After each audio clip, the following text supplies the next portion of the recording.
बहुत समय पहले की बात है। किसी घने जंगल में एक छोटा सा जलाशय था। उसमें एक मेंढक रहा करता था। उसे एक दोस्त की तलाश थी।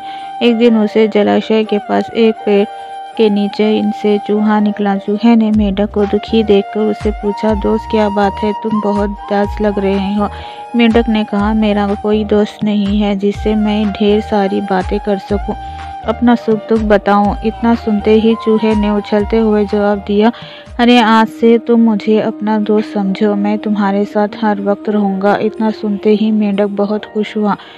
दोस्ती ऐसे होते ही दोनों घंटों एक दूसरे से बातें करने लगे। मेंढक जलाशय से निकलकर कभी पेड़ के नीचे बने चूहे की बिल में चला जाता तो कभी दोनों जलाशय के बाहर बैठकर काफ़ी बातें करते। दोनों के बीच की दोस्ती दिनों दिन काफ़ी गहरी होती गई। चूहा और मेंढक अपने मन की बात अक्सर एक दूसरे से साझा करते थे। होते होते मेंढक के मन में हुआ कि मैं तो अक्सर चूहे के बिल में उससे बातें करने जाता हूँ, लेकिन चूहा मेरे जलाशय में कभी नहीं आता। ये सोचते सोचते चूहे को पानी में लाने की मेंढक को एक तरकीब सूझी। चालाक मेंढक ने चूहे से कहा, दोस्त हमारी मित्रता बहुत गहरी हो गई है, अब हमें कुछ ऐसा करना चाहिए जिससे एक दूसरे की याद आते ही हमें आभास हो जाए। चूहे ने हामी भरते हुए कहा, हाँ ज़रूर, लेकिन हम ऐसा क्या करेंगे क्या? दुष्ट मेंढक फटाक से बोला, एक रस्सी से तुम्हारी पूंछ और मेरा एक बार पैर बांध लिया जाए तो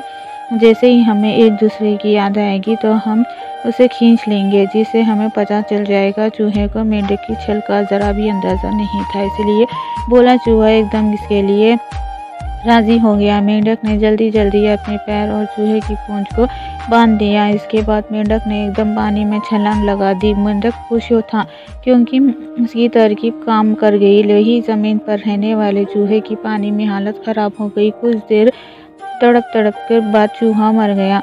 बाज आसमान में उड़ते हुए ये सब देख रहा था। उसने जैसे ही पानी में चूहे को तैरते हुए देखा तो बाज तुरंत उसे मुंह में दबाकर उड़ गया।